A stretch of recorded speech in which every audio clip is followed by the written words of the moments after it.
The air hung heavy in the Vatican. A hush fell over the medical team. Pope Francis, the people's pope, was in critical condition.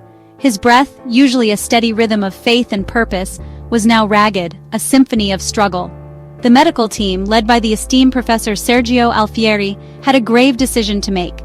Their faces, etched with concern, reflected the weight of the situation. Should they continue aggressive treatment? The risks were immense: organ damage, further complications. Or should they, as unthinkable as it seemed, let nature take its course? Allow the Pope, a man who had dedicated his life to serving God and humanity, to slip peacefully away?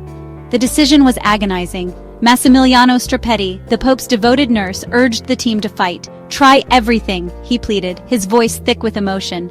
The Pope, a beacon of hope for millions, deserved a fighting chance. His words, echoing the silent prayers of countless souls around the world, resonated with the medical team.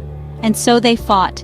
With every fiber of their being, they fought for the Pope's life, their hearts heavy with the knowledge that the next breath could be his last.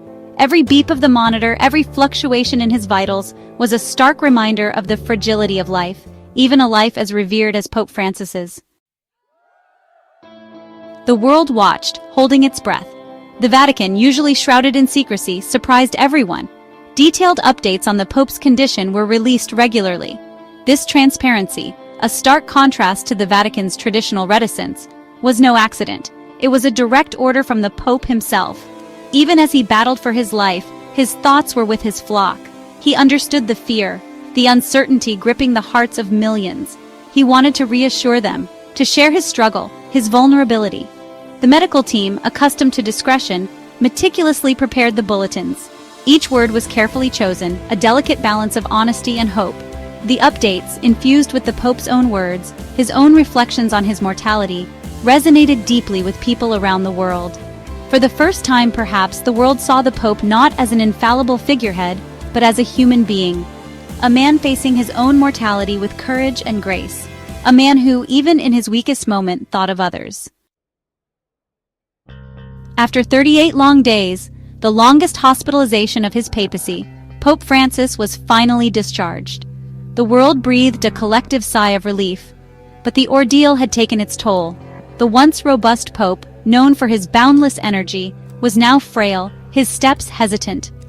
He returned to Casa Santa Marta, his Vatican residence, but the battle was far from over. The road to recovery was long and arduous, paved with physiotherapy sessions and respiratory treatments. His voice, usually strong and resonant, was a mere whisper, a consequence of the tubes that had helped him breathe.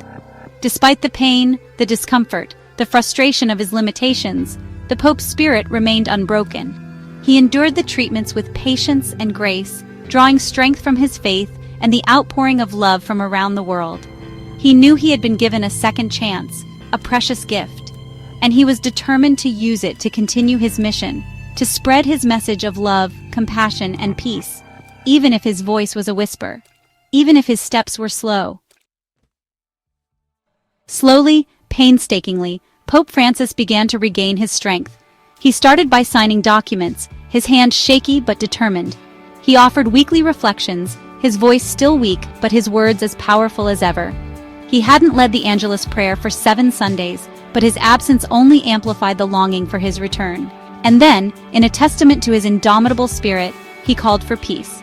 Peace in Ukraine, where war raged on. Peace in Palestine and Israel, where conflict continued to claim innocent lives. Peace in Lebanon, Myanmar, Sudan, and the Democratic Republic of Congo, where strife and suffering had become endemic.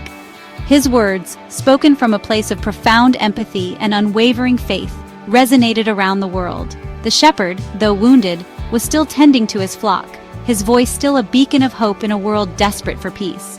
His resilience, his unwavering commitment to his mission, served as a powerful reminder that even in the face of adversity, even in the twilight of life, the human spirit can triumph. A word of prayer for the Pope will be appreciated.